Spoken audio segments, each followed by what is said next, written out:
नमस्कार दोस्तों, मेरा नाम है मनीष कुमार सिंह और आपका बहुत-बहुत स्वागत करता हूं मैं 4 पीएम महाराष्ट्र में। दोस्तों, आज मुंबई महाराष्ट्र में एक बड़ी खबर आई और बड़ी खबर थी एनडीए गठबंधन से जुड़ी हुई, जहां पर एक भव्य जो है संबोधन हुआ है, जहां पर पहुंचे थे यूबीटी पक्ष के तमाम बड़े नेता उद्धव ठाकरे, वहीं शरद पवार की एनसीपी से शरद पवार और कई बड़े नेता और कांग्रेस की तरफ से नाना पटोले और कांग्रेस के कई आला दर्जे के नेता जो महाराष्ट्र के हैं। अब यहाँ पर पार्टी के कार्यकर्ता और बाकी तमाम जो नेता थे वो मौजूद थे और इस मौके पर उद्धव ठाकरे ने फिर से जो है सीएम फेस को लेकर के जो है बात कही है। उद्धव ठाकरे ने कहा कि सीएम फेस को लेके वैसे तो यूबीटी पक्ष की तरफ से लगातार उद्धव ठाकरे का नाम जो है वो आगे किया जाता रहा है, लेकिन यहाँ पर उद्धव ठाकरे ने ये भी कहा है कि अगर शरद पवार और कांग्रेस की तरफ से कोई सीएम फेस का कोई चेहरा है तो उसे वो समर्थन देंगे। ये भी एक बहुत बड़ी बात जो है उद्धव ठाकरे ने कही है और उन्होंने कहा है कि हमारा लक्ष्य जो है वो एनडीए सरकार को हटाना है महाराष्ट्र से और एनडीए गठबंधन की सरकार को लाना है। और ऐसे में शरद पवार की एनसीपी और कांग्रेस की तरफ से भी अगर कोई सीएम फेस का चेहरा है तो उसका जरूर समर्थन करेंगे। ये बात उद्धव ठाकरे ने आज जो है वो इस संबोधन में कहा है, जहां पर शरद पवार और नाना पटोले भी मौजूद रहे, सहयोगी दल के प्रमुख नेता।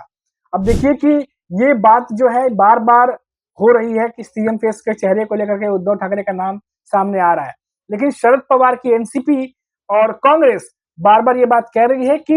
एनडीए गठबंधन जो है वो अपोजिशन है और अपोजिशन को चुनाव से पहले सीएम फेस का चेहरा अनाउंस करना या सीएम फेस बता करके चुनाव लड़ना, उसके पक्ष में नजर कहीं न कहीं नहीं आ रहा है। लेकिन यूबीटी पक्ष की तरफ से लगातार ये कोशिश है, ये जारी है यूबीटी की तरफ से कि कोशिश की जा रही है कि सीएम फेस को जो है वो अनाउंस किया जाए कम से कम और सीएम फेस को अनाउंस करने के बाद ही चुनाव लड़ा जाए। अब इस जो संबोधन हुआ है और जो तमाम नेता इकट्ठा हुए हैं, यहाँ पर और एक बात सामने निकल के आई है कि जिस पार्टी के पास ज्यादा सीटें होती हैं, जो विधानसभा चुनाव में ज्यादा सीटें जीत के लेके जाएगी, वही जो है सीएम फेस के लिए मुख्यतः जो है अपना पक्ष मजबूत करती है कि उसके पास ज्यादा सीटें हैं तो सीएम उसके पार्टी से होना चाहिए। तो ये भी जो खबर आ रही है कि उद्धव ठाकरे ने कहा है कि इस चीज को जो है वो हटाना होगा और हमें मिलजुल करके आगे बढ़ना होगा, वरना कभी-कभी ज्यादा सीटें जीतने के चक्कर में हम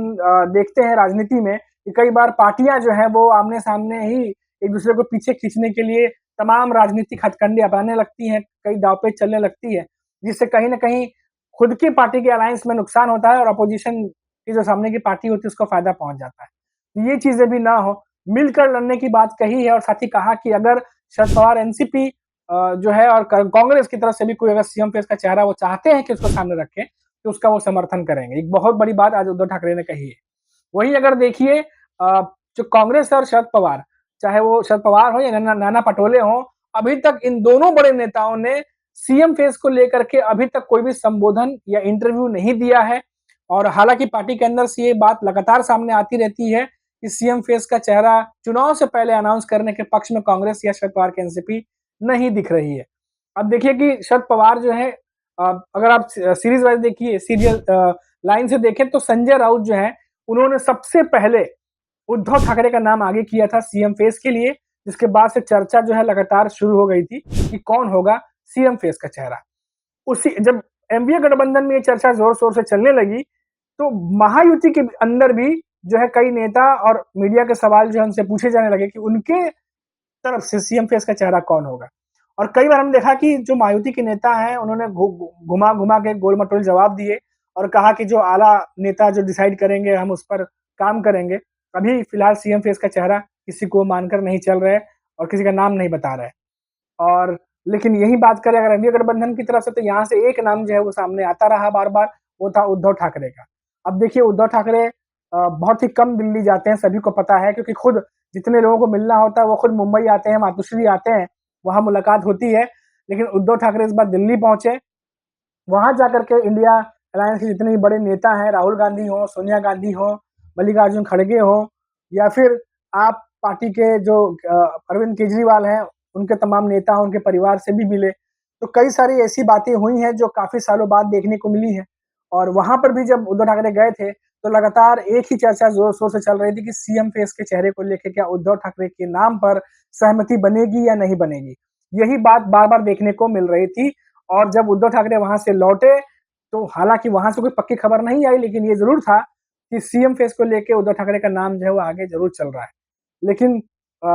सबसे बड़े सवाल जो है वो ये है कि जो तीनों बड़े दल हैं उसमें से दो बड़े दल जो शरद पवार के एनसीपी और कांग्रेस, उनकी तरफ से अभी तक कुछ भी कहा नहीं गया है कि उद्धव ठाकरे को सीएम फेस को चेहरे के लिए वो समर्थन दे रहे हैं कि नहीं दे रहे। अभी तक इस बात पर कोई चर्चा नहीं हुई है। लेकिन ये जरूर माना जा रहा है कि विधानसभा चुनाव से पहले यूबीटी पक्ष चाहती है कि सीएम फेस का चेहरा अनाउंस किया जाए, चाहे वो यूबीटी पक्ष की तरफ से हो, चाहे वो शरद पवार की ही पार्टी से क्यों ना हो या कांग्रेस के पार्टी से क्यों ना हो। तो ये बात भी आज जो है उद्धव ठाकरे के बाद से स्पष्ट हो जाती है कि उद्धव ठाकरे और उनकी पार्टी जो यूबीटी पक्ष है वो ये चाहते हैं कि सीएम फेस का चेहरा चुनाव से पहले कम से कम सामने लाया जाए। और साथ ही साथ इस बार जो है विधानसभा चुनाव में ये जो एक तरीके से ट्रेंड चला आता है कि ज्यादा सीटें जीतने की कोशिश करती हैं पार्टियां और ज्यादा सीट जीतता है वही सीएम जो है उसकी पार्टी से बनता है। इस चीज को भी जो है वो तोड़ा जाए, भ्रांति को तोड़ा जाए और मिलकर चुनाव लड़ा जाए और चुनाव जीतने के बाद आपसी सहमति के साथ मिलजुल कर एक सीएम चुना जाए। और इन सब के लिए जो है एनडीए गठबंधन को साथ मिलकर लड़ना होगा। ये मैसेज देने की कोशिश भी आज उद्धव ठाकरे ने की है। और वहीं देखिए इस एक तरीके से मान लीजिए एनडीए गठबंधन का शक्ति प्रदर्शन ही है ये, जहां तीनों बड़े नेता जो है वो इकट्ठा हुए हैं और तमाम जो पब्लिकेशंस हैं, न्यूज पब्लिकेशंस हैं, तमाम वहां से फोटोग्राफ्स वीडियोस आ रहे हैं। आप लगातार अगर देख रहे होंगे तो देखा होगा आपने कि ये कितना इंपॉर्टेंट दिन जो है वो माना जा रहा है, क्योंकि अब 15 अगस्त जो है वो बीत चुका है। 15 अगस्त के बाद से बहुत सारी पार्टियों के प्लानिंग जो है वो शुरू हो गई है कि अब जो 3 महीने बाद विधानसभा चुनाव होने वाले हैं उसको लेकर के क्या रणनीति अपनाई जाए। और उसी चीज को देखते हुए आज एक तरीके से कह सकते हैं शक्ति प्रदर्शन ही एक तरीके से कहिए कि एनडीए गठबंधन ने दिखाने की कोशिश की है कि महाराष्ट्र के तीनों बड़े नेता, जो एनडीए गठबंधन के तीनों बड़े दल के नेता हैं, वो तीनों एक साथ एक मंच पे मौजूद हैं और जहां पर उद्धव ठाकरे की कुछ देर पहले ही संबोधन हुआ है। अब देखिए कि इस पर आगे क्या कुछ निकल के सामने आता है। सभी को इंतजार है कि आखिर उद्धव ठाकरे जो बातें कर रहे हैं अपने सहयोगी दल से, उस बात पर कितना सहमत दिखाई देते हैं शरद पवार या नाना पटोले, ये भी अपने आप में बहुत बड़ा सवाल है। और क्या इनकी बात मानकर कांग्रेस वाकई में कोई अपनी तरफ से नाम आगे करने जा रही है कि वो सीएम फेस का चेहरा है, या फिर वो भी उद्धव ठाकरे के साथ सहमति जता के उनका नाम आगे कर देगी, ये भी अपने आप में बहुत बड़ा सवाल है। और शरद पवार जो हैं वो खुद इस बार महाराष्ट्र की राजनीति में काफी सारे एक्सपेरिमेंट करने वाले हैं, जैसे कि खबरें आ रही हैं, चाहे वो प्रत्याशियों को लेकर के हो, चाहे वो क्षेत्र के लेवल पर हो, चाहे वो घर से ही अपने ही परिवार से किसी नए चेहरे को ही क्यों ना मैदान में उतारना हो, ऐसी भी खबरें आ रही हैं। तो देखते हैं आगे चल के किस तरीके से क्या करवट बैठता है। फिलहाल अभी के लिए इतना ही महाराष्ट्र की खबरों से। फिर लौटेंगे तो बात करेंगे महाराष्ट्र से किसी बड़ी खबर पर। तब तक के लिए मुझे इजाजत दीजिए। नमस्कार।